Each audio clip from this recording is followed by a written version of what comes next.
My brothers took all the inheritance Dad left behind, giving me nothing, because I am adopted. My name is Michael, and I always believed that home wasn't about walls, but about people. Until one day, when I realized it was just walls, and that they could crumble, leaving you alone with nothing but the dust of your past. My home was a farm, massive, old, soaked in sunshine and rain, where every creak of the floorboards told a story of my childhood, until the day it stopped being mine. You know how they say blood is thicker than water? Well, turns out adoption papers are thinner than both. And greed? Greed cuts through everything like a hot knife through butter on a Sunday morning. The morning Dad passed away started like any other Iowa morning. The rooster crowed at 5:30 sharp. The coffee maker gurgled to life. The old farmhouse settled into its familiar groans and sighs. But something felt different. The air carried a weight I couldn't shake off. I found him in his favorite chair on the front porch, looking peaceful for the first time in months. His battle with cancer was over. The man who taught me how to fix everything from broken fences to broken hearts had finally found something he couldn't repair: time itself. The funeral was 3 days later. 3 days that felt like 3 years. The farm that day was gloomier than usual, as if it too was mourning. The air hung heavy with unspoken words, and the silence from my brothers Jimmy, Tom, and Don seemed louder than any crying could ever be. They stood like 3 towering shadows, while I always felt a bit outside their circle, like we were playing a game and someone forgot to explain the rules to me. Dad left suddenly, taking with him not just his life, but a piece of my heart. He was the only one who saw me not just as that little kid, but as a son, officially adopted when I was 8 years old. Back then, it seemed so long ago, like another lifetime. I remember the adoption day clearly. Dad drove me to the courthouse in his old Ford pickup, the one with the squeaky brakes and a radio that only picked up country stations. He bought me a chocolate ice cream cone afterward and said something I'll never forget. Michael, family isn't about sharing the same blood. It's about sharing the same heart. Funny how those words would come back to haunt me. During the service, my brothers kept exchanging these looks. You know the type, the kind of glances that say, "We need to talk later." I was too busy grieving to pay much attention. Big mistake. The reading of the will took place in the same courthouse where Dad had made me a son 20 years earlier. Except this time, the universe had a sixth sense of irony waiting for me. The probate court smelled like old wood and broken dreams. The judge seemed to have already made his decision before I even walked into the room.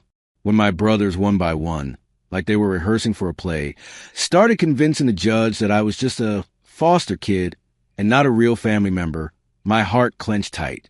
It felt like every look they gave me, every word they spoke, was a knife in my back. I held in my hands an old, yellowed copy of my adoption papers, that same document that should have been my armor, but without the original seal that Dad had always been so careful with. The lawyer I hired with my last $1,500 looked more confused than I felt, mumbling something about inadequate representation. The judge barely looked at my evidence. My brothers had prepared well. They brought witnesses, character statements, even old family photos where I was conveniently cropped out or standing apart. They painted me as a temporary addition, a charity case that Dad took pity on. They decided everything in 15 minutes. 15 minutes to dismantle 20 years of what I thought was family. I lost everything except what my brothers considered junk.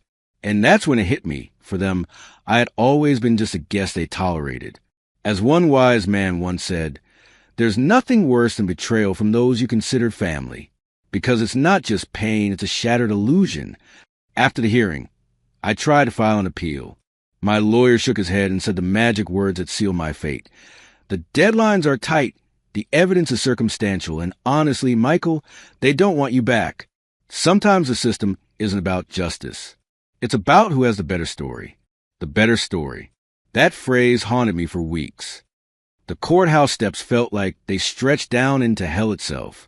My legs were shaking, not from the cold October wind, but from the realization that I was now officially nobody. An orphan again at 28 years old. But here's where the story gets interesting. And by interesting, I mean completely messed up. They approached me after the hearing, like actors after a well-performed show. Jimmy cleared his throat and put on what I can only describe as a concerned big brother voice, the same one he used when he wanted to borrow Dad's truck back in high school.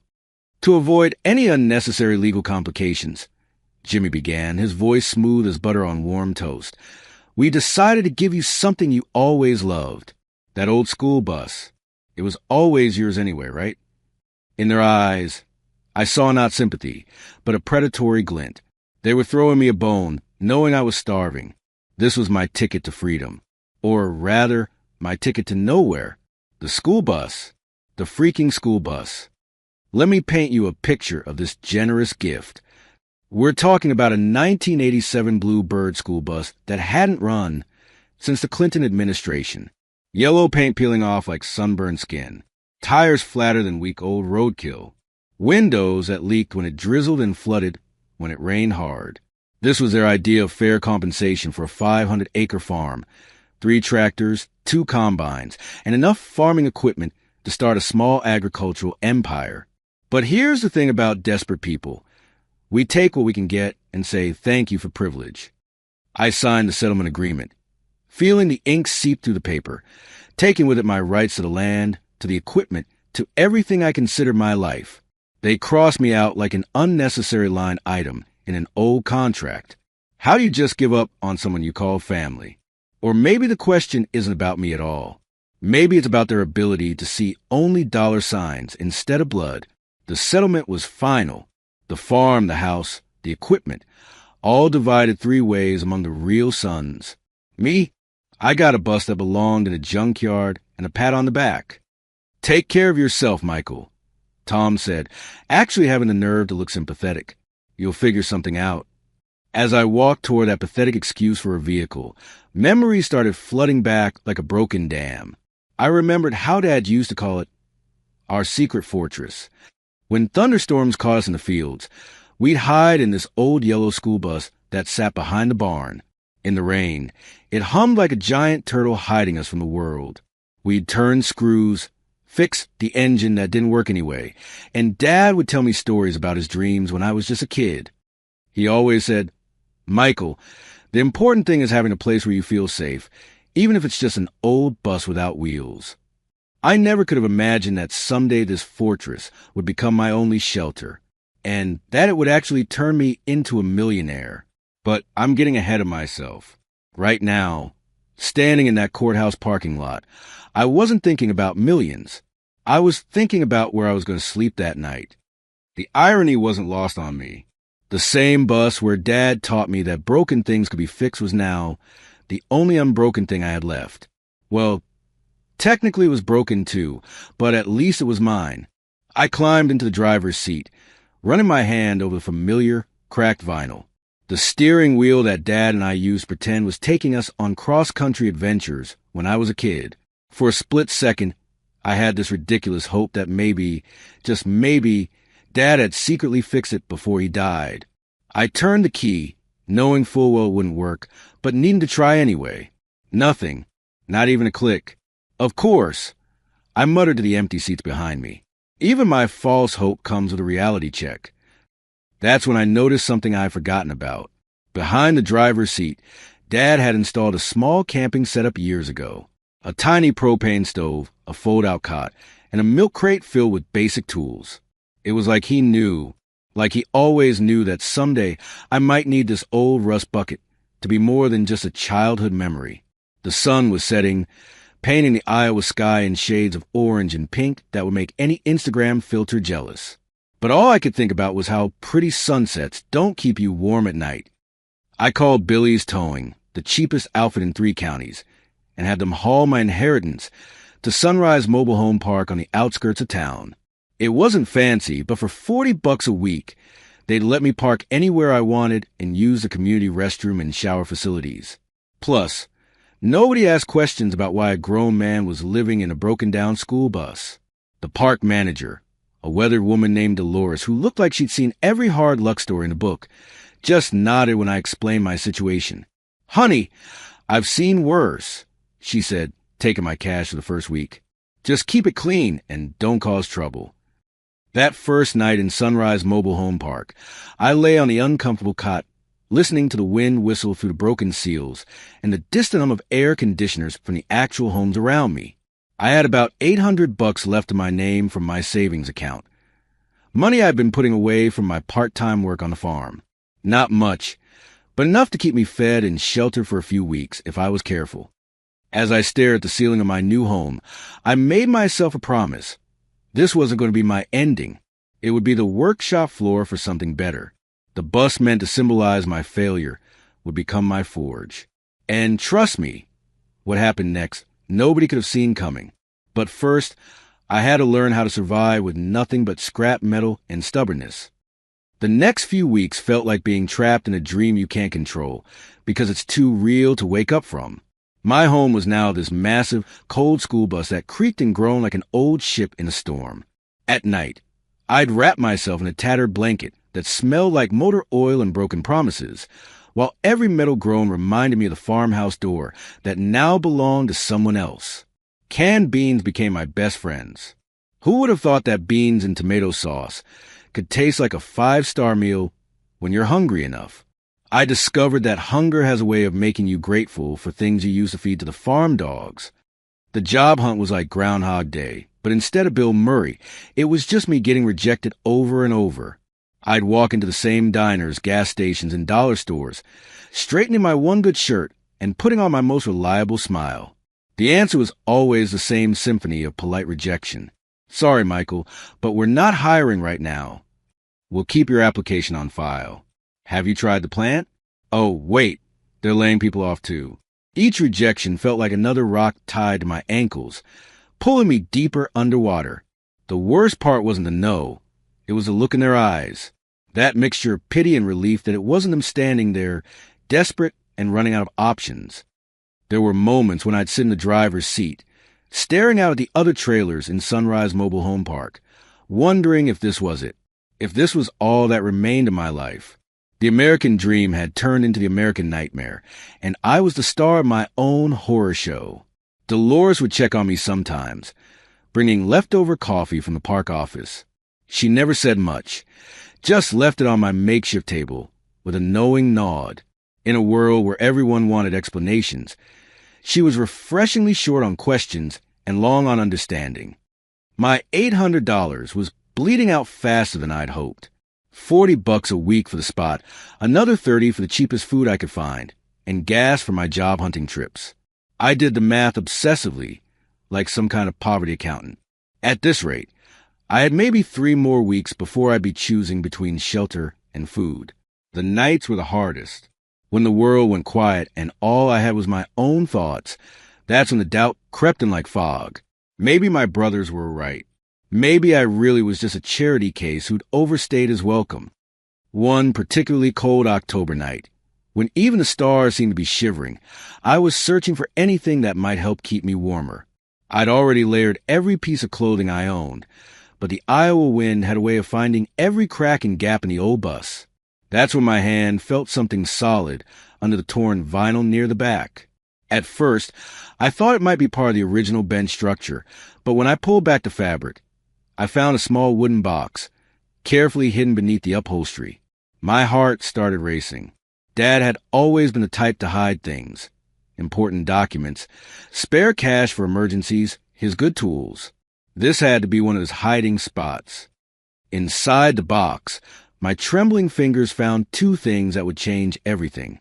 First, there was another copy of my adoption papers. But this one was different, older, more official looking, with the original seal intact, the one I should have had at the probate hearing. Part of me wanted to scream. I could have won the case. But another part whispered, maybe this wasn't about courtrooms. Maybe it was about building something that couldn't be taken from me. Maybe Dad knew they'd try something like this. Maybe that's why he hid it here instead of giving it to me directly. Smart man, even in death. But it was a letter underneath that hit me like a sledgehammer to the chest. The envelope was marked for Michael when the wolves show their teeth. Even his handwriting looked tired but determined. I could picture him writing this, probably during one of those sleepless nights when the cancer was eating him alive, but his mind was still sharp as a tack. I unfolded the letter with hands that wouldn't stop shaking, and his words felt like warm fire in the freezing night. My dear Michael, if you're reading this, then they betrayed you, just like I knew they would. But remember this, you were always my son, not by blood, but by spirit.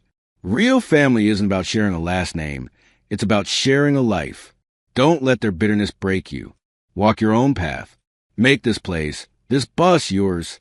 Turn it into something more than just transportation. Remember, broken things can be fixed, and sometimes they become even better than they were before. Just like people, I believe in you. I always have. I couldn't stop the tears. They came like a dam burst, washing away weeks of accumulated pain and self-doubt. These weren't just words on paper. They were his final lesson, his last act of love. He'd known what was coming, and he'd prepared a lifeline for me.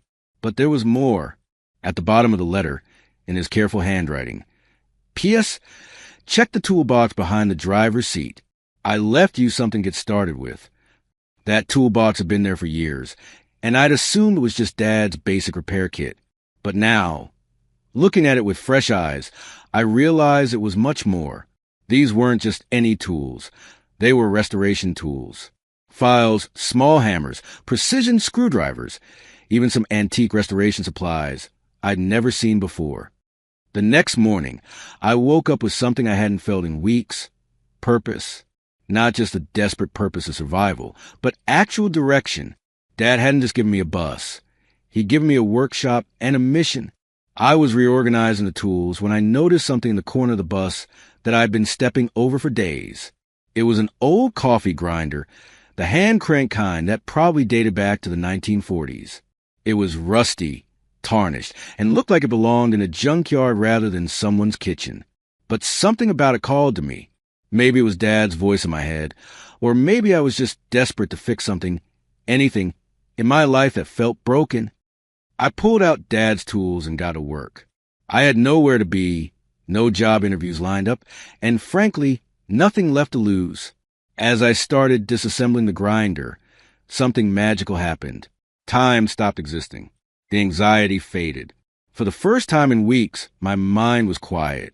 Each piece I cleaned revealed a little more of the grinder's original beauty. The brass fittings underneath the rust, the solid wood handle worn smooth by countless hands, the intricate metalwork that showed real craftsmanship. This wasn't just a coffee grinder. It was a piece of history, a connection to people who'd valued things that lasted. 3 hours later, when I turned that handle and heard the smooth grinding sound it was meant to make, I felt something I'd almost forgotten existed: pride. Not the arrogant kind, but the deep satisfaction that comes from taking something broken and making it whole again. On impulse, I grabbed my phone. It was an old smartphone, nothing fancy, but it had a decent camera. I set it up and started filming myself working on the grinder, narrating the process like I was talking to an old friend. So here's this coffee grinder that nobody wanted, I said to the camera, holding up the restored piece. Rusty, forgotten, probably headed for the trash. But look what happens when you give something a second chance. I called the video Fixing Memories Nobody Wants and uploaded it to TikTok without much thought. I figured maybe 3 people would watch it, probably my old high school buddies who still follow me out of nostalgia. I was wrong, dead wrong. Within a week, the video had blown up to 20,000 views. People weren't just watching. They were commenting, sharing, telling their own stories about broken things they wish they could fix. The comments section became this incredible place where people share memories of their grandparents' old things and their own stories of feeling discarded. One comment stood out from all the rest. This is the most genuine video I've seen all year. If you're in Iowa, I can help with staging and presentation. I'm a restoration specialist. Katie. I stared at that comment for a long time. Here was a complete stranger offering to help, no strings attached, just because she believed in what I was doing. In a world that had just taught me that family could turn their backs on you, a stranger was reaching out with kindness. I messaged Katie back, half expecting her to be some kind of scammer or worse. But when we arranged to meet at a little cafe in downtown Cedar Rapids, She turned out to be exactly what her comments suggested: genuine, kind, and passionate about restoration work. Katie was about my age, with paint-stained fingers and eyes that lit up when she talked about bringing old things back to life. She'd studied art restoration in college and had been working freelance, helping people restore family pieces and antiques. "I loved your video," she said over coffee and homemade apple pie that tasted like hope itself. "You weren't just fixing a coffee grinder. You were telling a story. That's what real restoration is about, honoring the history while creating something new." She didn't look at me with pity or charity. She looked at me like a collaborator, like someone who shared her vision of finding beauty in broken things. "What if we worked together?" she asked. "I could help you set up better lighting for your videos, maybe teach you some professional restoration techniques. In exchange, you could help me with the heavy mechanical stuff, engines, farming equipment, things I don't have experience with." It was the first real partnership anyone had offered me since I'd lost a farm. Not charity, not pity, a genuine collaboration between equals. Katie started coming to the mobile home park on weekends, bringing tools, materials, and an infectious enthusiasm that made the old bus feel less like a prison and more like a laboratory. Together, we transformed the bus from a survival shelter into something that actually felt like home.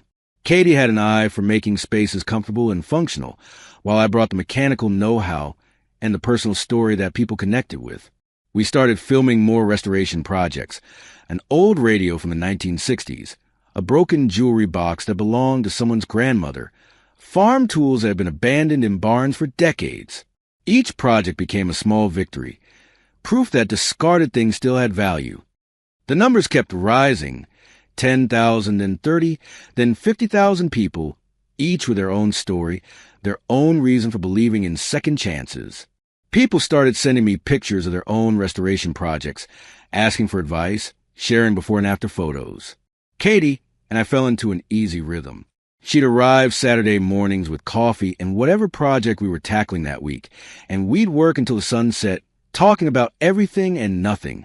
She never asked about my family situation directly, but somehow she understood that I was rebuilding more than just old appliances. "You know what I love about restoration?" she said one evening as we were cleaning up after fixing an antique sewing machine. "It's not about making things perfect. It's about making them beautiful in a new way, scars and all." Looking around the bus that had become our workshop, I realized that's exactly what was happening to my life. This rusty metal shell was no longer a prison. It had become a kiln, firing my life back into shape, scarred but stronger. I still didn't have a traditional job. My savings were still dwindling. But for the first time since Dad died, I felt like I was building something instead of just surviving. With each piece we restored, with each video that resonated with people, I was learning that sometimes the most beautiful transformations come from the most broken places. Dad had been right. Broken things could be fixed, and sometimes they became even better than before. Katie was helping me create something meaningful, something that honored the past while embracing the future. And somehow, in this old school bus in a mobile home park in Iowa, I was discovering that my real inheritance wasn't land or equipment. It was the ability to see potential where others saw junk. The foundation was set. The community was growing. And I had no idea just how far this journey would take me. The name for my mobile workshop came to me like lightning on a clear day: Michael's Time Machine. Because that's exactly what we were doing. We weren't just fixing things. We were giving them back their past, their history, their soul. Every time I turned on that camera to film another TikTok video, I knew this wasn't just work anymore. This was a mission. My videos weren't about step-by-step instructions or boring how-to-OS. They were about stories, about brushing away the dust of yesterday to reveal the shine of today. Katie and I had become inseparable partners. She was my creative director, my sound engineer, and honestly, my muse. The magic really started when we restored a Vietnam veteran's guitar. Old Joe had brought it to us in a paper bag, looking embarrassed. The neck was cracked, the strings were rusted through, and the wood had more dings than a rental car. But when I held it, I could feel the weight of history. All those nights in jungle camps, all those songs that helped boys become men and kept their sanity intact. Katie set up the camera while I worked, 3 days of careful restoration later. When we handed it back to Joe and he played the first chord, there wasn't a dry eye in that mobile home park. The sound wasn't perfect, but it was alive. It carried his youth, his pain, his hope. That video exploded. 2 million views in the first week. The comments section became this incredible memorial wall where veterans share their own stories, their own lost pieces of home. One comment stuck with me. You didn't just fix his guitar. You fixed something in all of us. But it was another comment that caught my attention. A simple blue check mark next to a name I didn't recognize. Sarah Chun, Discovery Plus. This is exactly the kind of authentic storytelling we need. Mind if I reach out? I stare at that comment for 10 minutes straight. Discovery Plus? The actual TV network? We restored everything, from washing machines that had rocked babies to sleep to mixers that knew the taste of every family birthday. But the 1947 hand-cranked toaster was my favorite. It looked like it had fought 2 world wars and lost both. Thing was so rusty, I could barely tell what it used to be. But when it finally dinged out a perfect slice of golden toast, I nearly cried. This wasn't just mechanics. This was bringing back an era when things were built to last, when they were part of life instead of just disposable commodities. It's like archaeology. Katie said one evening as we cleaned up, except instead of digging up the past, we're rebuilding it. Our videos started going viral with increasing frequency. It was surreal watching the numbers climb. 100K, 500K, sometimes over 1 million views on a single video. By Christmas, I had close to 5 million followers. 5 million people who believed that everything deserved a second chance. The algorithm loved us because we had something most creators didn't: authenticity. You can't fake the satisfaction of seeing someone's face when you hand them back their grandmother's jewelry box, fully restored and playing that little tune they remember from childhood. Then came the phone call that changed everything. It was early January, almost exactly a year after Dad's funeral, when Sarah Chun from Discovery Plus called. I was elbow deep in a 1965 transistor radio when my phone rang with that California number. "Is this Michael from Michael's Time Machine?" she asked. "I've been watching your content for months now, and we'd love to discuss a television opportunity with you." Television? Me? The guy who was living in a school bus just months ago? The meeting happened via video call the next week. Katie helped me set up the lighting and made sure the bus looked like a proper workshop instead of, well, a place where someone lived because they had nowhere else to go. Sarah and her team were everything I hoped they'd be, genuine people who understood what we were doing. They weren't looking to turn us into some fake reality TV drama.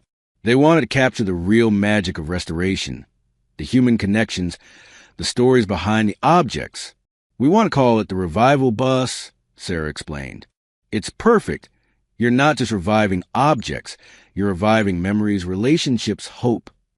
I looked at Katie during that call, and she was grinning like she'd just won the lottery. After we hung up, we sat in stunned silence for about 30 seconds before she started laughing. Not just giggling, full on, doubled over, tears streaming down her face laughing. "What's so funny?" I asked. 6 months ago, you were eating beans out of a can and wondering if this was rock bottom," she said between gasps. "Now Discovery Plus wants to put you on TV. Life is absolutely ridiculous sometimes." She was right. Life had a sense of humor that would make a comedian jealous. The TV deal meant we could expand the workshop, buy better tools, and travel across the country finding stories worth telling. But more than that, it meant validation. What we were doing mattered to people. In a world of disposable everything, we were champions of permanence. Katie became the creative heart of our operation. While I focused on mechanical restoration, she composed music for our videos, gentle, melancholic melodies that perfectly captured the bittersweetness of memory. Her background in art restoration gave her an eye for staging that turned our simple workshop into something cinematic. Sometimes I'd sit in the bus at night, rereading Dad's letter, letting his words echo inside the walls that once felt like a cage. What my brothers meant as punishment had become the thing that saved me. Every tool had a place. Every restoration had a story, and every story connected us to the larger human experience of loss and renewal. It had been almost 9 months since we uploaded our first real restoration video, and everything had changed. Katie understood this better than anyone. She'd grown up in a family that valued craftsmanship and history, so she recognized what we were really doing. We were cultural archaeologists, preserving not just objects but the values they represented. One evening, after we finished restoring a 1950s record player, Katie looked at me with those big, honest eyes of hers and said something that hit me like a revelation. "You know, Michael, I don't think you're just fixing things. You're fixing what other people broke, including yourself." Her words hung in the air like smoke from an old campfire. She saw through me completely, past the grease-stained overalls and the cheerful persona I put on for the cameras. She saw the kid who'd been thrown away by his own family, and somehow she understood that every restored object was my way of proving that discarded things could have value again. Our relationship deepened as naturally as rust forming on old metal. There was no dramatic moment, no big declaration. We just grew together like two trees planted side by side, our roots intertwining until we couldn't tell where one ended and the other began. The road trip changed everything, though. We decided to drive Route 66 for a special series of episodes, restoring pieces of Americana along the way. Katie suggested we take her car instead of the bus for once, just to see what it feels like to travel without a bathroom breaking down every 50 miles. We were somewhere outside Amarillo, Texas, watching the sun set over fields that stretched to infinity, when I knew I was completely gone for this woman. The sky was painted in shades of orange and pink that would make a Renaissance artist weep, and Katie was humming along to some old country song on the radio. I reached into my travel bag and pulled out something I'd been carrying for weeks, a vinyl record I'd found in Dad's things. It was an old pressing of Can't Help Falling in Love, the same song he used to play on Sunday mornings when he thought nobody was listening. "This is for you," I said, handing her the record. Katie held it like it was made of spun glass, reading the label with that careful attention she gave to all old things. When she looked up at me, her eyes held the entire universe. Our stories, our dreams, our shared belief that broken things could be beautiful again. "Elvis, huh?" she said with a smile that could power a small city. "I should have known you were a romantic under all that motor oil and pragmatism." In that moment, sitting on the hood of her car under a Texas sky, I couldn't hold back anymore. "You saved me, Katie. Not just the channel. Me? I was drowning before you came along." The success kept building in ways that felt almost magical. Brand sponsorships started rolling in from tool companies and antique dealers. We got invited to restoration conventions and maker fairs. People began shipping us family heirlooms from across the country, trusting us with their most precious memories. We started receiving packages from all over the world, each one carrying a story, each story becoming part of our larger narrative about the importance of preservation. The comments sections became these incredible communities where people shared their own restoration projects and memories. But success brought its own challenges. The bigger we got, the more people wanted pieces of us. Interview requests, collaboration offers, business propositions that would have taken us away from the actual restoration work. Katie and I made a pact early on. We'd never let the business side overwhelm the mission that started it all. By spring, our life had transformed completely. The mobile home park had become too small for our operation, so we'd rented a proper workshop space. But we kept the bus as our home base, our reminder of where we'd started and why we'd started it. Then came the call that reminded me the past never really stays buried. Just when we thought we'd cruise into the new year in peace, it was Dolores from the mobile home park, her voice tight with concern. "Michael, honey, some men in suits were here asking questions about you. Said they were lawyers. Wanted to know about your business, your income, your videos. I didn't tell them nothing, but you might want to know." My stomach dropped. Lawyers asking questions could only mean one thing. My brothers had heard about my success, and they weren't happy about it. I hung up and stared at the phone, feeling that familiar cold dread creeping up my spine. Katie noticed my expression immediately. "What's wrong?"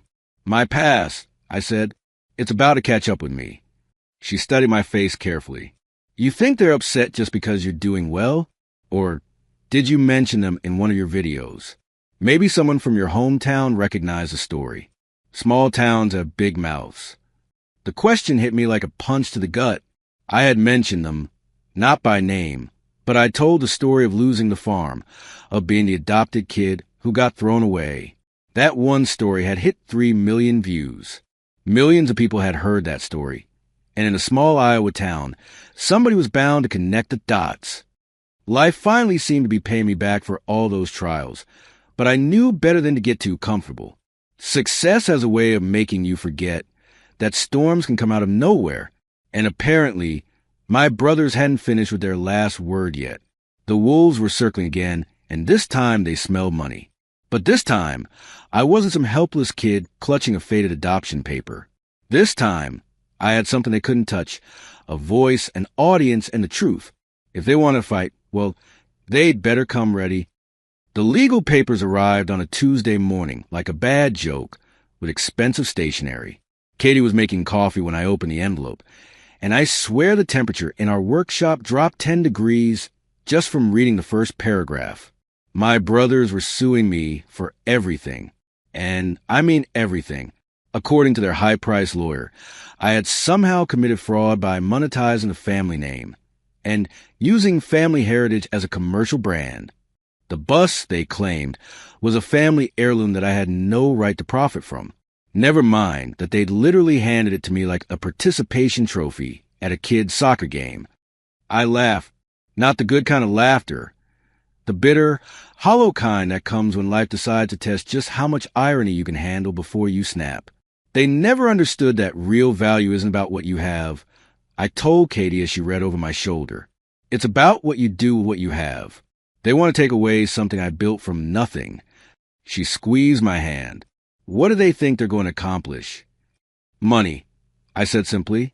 They smell success, and suddenly that junk bus is a precious family artifact. The media picked up the story within days. Brothers who adopted sibling over viral bus business. The headlines wrote themselves, and not in a good way.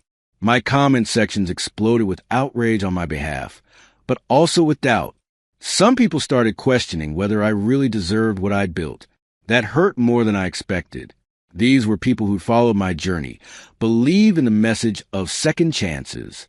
Now they were wondering if maybe I was just another scammer with a sob story. Katie found me staring at my phone one evening, scrolling through increasingly nasty comments. "You can't read that poison," she said, taking the phone away. "You know who you are. That's what matters." But I needed more than self-knowledge. I needed the best legal representation money could buy. Enter Margaret Chen. No relation to Sarah from Discovery, just one of those cosmic coincidences that make you believe the universe has a sense of humor. Margaret was a litigation specialist who looked like she could stare down a charging bull and make it apologize. She had steel gray hair, ice blue eyes, and a reputation for making opposing counsel question their career choices. "This case is ridiculous," she said during our first meeting. "But ridiculous doesn't mean easy. Your brothers have painted a narrative that you're an opportunist who exploited family tragedy for profit. We need to flip that script." The discovery phase was brutal. My brother's legal team demanded financial records, video archives, correspondence, everything. They were looking for any evidence that I'd planned this whole thing, that I'd somehow manipulated Dad or stolen the bus under false pretenses. What they found instead was the truth. Bank records showing my poverty after the first court case. The original settlement agreement with their signatures. Clear as day. Most importantly, they found Dad's letter. The one I discovered in the bus. The one that proved he'd planned for exactly the scenario. Margaret smiled when she read it. Your father was a smart man. This letter is going to destroy their case. The months leading up to trial were the hardest of my life. Not because of the legal stress, though that was considerable, but because of what the lawsuit did to my work. Every video felt tainted. Every success felt hollow. How do you inspire people to believe in second chances when your own family is trying to prove you don't deserve one? Katie kept me grounded. She dragged me away from the legal documents and forced me to work on restorations. "This is who you are," she'd say, watching me bring an old radio back to life. "Not what they're saying in those papers." Discovery also revealed something that made my blood boil. My brothers had been planning this lawsuit for months. They'd hired a private investigator to document my success, calculated my estimated income, even reached out to former classmates to find dirt on me. They'd been hunting me like prey while I was building something beautiful. The good news, Margaret said, is that it shows premeditation. They didn't suddenly remember the bus was valuable. They've been plotting this since your first viral video. The trial began on a cold February morning. The courthouse was the same one where I'd lost a farm, where I'd signed away my childhood for a broken-down bus. Walking up those steps again felt like traveling back in time to the worst day of my life. Except this time, I wasn't alone. Katie squeezed my hand as we walked through the doors. Margaret strode beside us like a gladiator entering the arena, and behind us, impossibly, were fans. People who'd driven hundreds of miles just to support me. "Mr. Fix-It, we believe in you," someone shouted from the crowd. It was overwhelming. These strangers cared more about my story than my own brothers ever had. My brothers looked exactly like I remembered, successful, smug, and completely convinced they were the victims in this story. Jimmy had gained weight and lost hair. Tom wore an expensive suit that couldn't hide his bitter expression. Don just looked tired, like he knew this was wrong, but was too deep in the back out now. Their lawyer was everything you'd expect from a corporate shark. Perfectly groomed, perfectly prepared, and perfectly soulless. He painted me as a manipulative opportunist who exploited family tragedy for internet fame.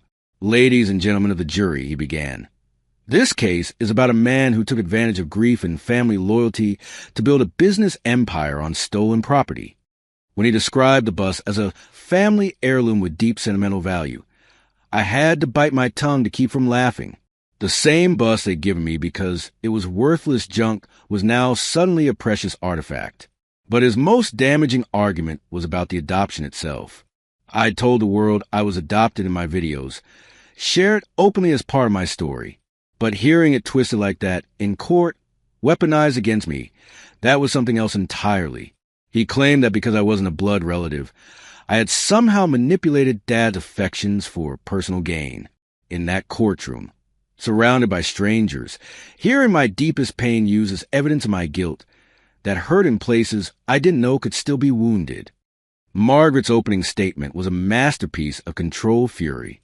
"Your Honor, opposing counsel would have you believe that love has an expiration date, that adoption papers are somehow less valid than birth certificates, that a father's written wishes don't matter if his biological children decide they want more money." She paused, letting that sink in. This case isn't about a bus. It's about whether we value greed over grief, manipulation over memory, and biology over the bonds we choose to build. The prosecution's case fell apart almost immediately. They brought witness after witness who testified that the bus had been sitting in use for years, that Dad had always treated me as his real son, that the settlement agreement was legitimate and binding. Their star witness was supposed to be Mrs. Henderson, our old neighbor, who they thought would testify that I'd always been an outsider in the family. Instead, she looked directly at my brothers with the kind of disgust usually reserved for something you'd scrape off your shoe. "Those boys should be ashamed of themselves," she said, her voice carrying across the silent courtroom. "Their father loved Michael more than his own breath, and they know it." The silence that followed was electric. You could practically hear Jimmy's jaw hit the floor. Tom stared at his hands like they held the secrets of the universe. Don looked like he wanted to crawl under the table and disappear forever. Then Margaret called her witnesses. Dad's old doctor testified about the letter, confirming it was written in Dad's handwriting during his final months. A handwriting expert verified the signature. The notary who'd witnessed the original settlement swore that my brothers had been eager to get rid of the bus. But the moment that sealed their fate was when Margaret presented the evidence of their private investigation. Phone records showing they'd been planning this lawsuit since my second viral video. Financial documents proving they'd calculated my earnings down to the penny. "Your Honor," Margaret said, "this isn't a case about family heritage. It's extortion, plain and simple." The jury deliberated for less than 2 hours. When they returned, the foreman, a gray-haired farmer who reminded me of Dad, stood and deliver the verdict with the kind of authority that comes from a lifetime of hard work and honest living. We find in favor of the defendant on all counts. The plaintiff's claims are without merit. The courtroom erupted, but I just stood there, still, quiet, like a man who finally laid down a burden he'd carried too long. Katie squeezed my hand, anchoring me to this new reality. I had won, not over them, over the past. The judge, the same gray-haired man with kind eyes who'd been silent through most of the trial, finally spoke. His voice was calm but carried the weight of absolute authority. "Gentlemen," he said, looking directly at my brothers, "you gave Mr. Michael what you considered junk, but he made it into something valuable. Not just for himself, but for others who had lost faith in the value of old things, in the value of memory itself. This lawsuit is dismissed." The silence that followed was deafening. Then someone in the gallery started clapping. Then another. Then the whole room was applauding. And my brothers sat there looking like their world had just collapsed. As I walked out of that courthouse, I felt something I hadn't expected. Not triumph over my brothers, but freedom. Freedom from their expectations, their resentment, their narrow view of what family should be. My bus was parked across the street, freshly painted and gleaming in the winter sun. It had been a symbol of my failure when they gave it to me. Now it was a symbol of everything I'd overcome. Margaret shook my hand on the courthouse steps. "That's what we call a complete victory," she said with a rare smile. But when a reporter asked me how I felt about destroying my brothers' reputations, I surprised myself with my answer. I never wanted a fight, I told her quietly.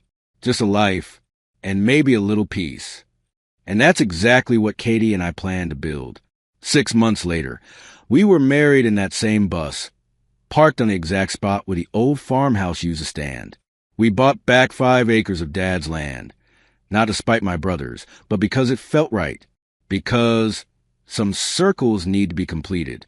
Katie wore a simple white dress, and I wore my best suit. And we both laughed because who would have thought an old school bus could be the perfect wedding venue?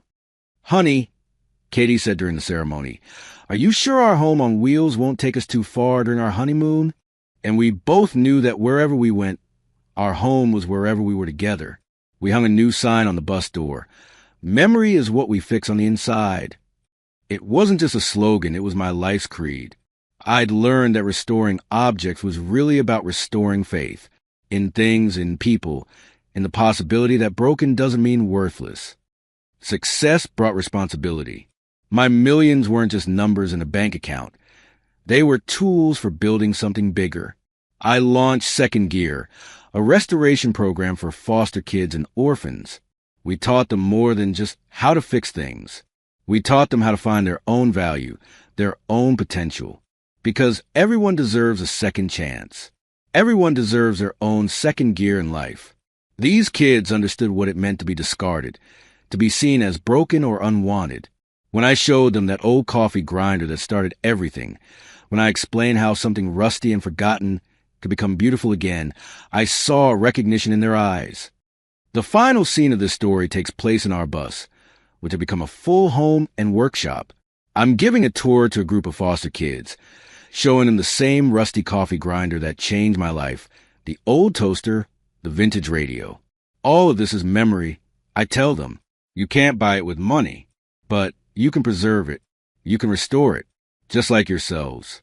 Each of you has a story, and even if it started with broken pieces, you can put it back together and make it even more beautiful than before. And that includes us, all of us. Katie watches from the doorway, and I catch her eye. She smiles and whispers something that stays with me.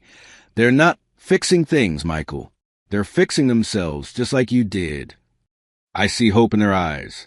And that's when I know we built something that will outlast us both. Some things we inherit, some we build. But the most precious, love, memory, second chances, we forge with our own hands. Sometimes, what's broken just needs someone who remembers how it used to be and believes in what it can become again. And sometimes, getting thrown away by your family is the best thing that can happen to you because it forces you to build your own family, create your own value, and discover that home isn't where you come from. It's what you make with your own 2 hands and the people who choose to love you.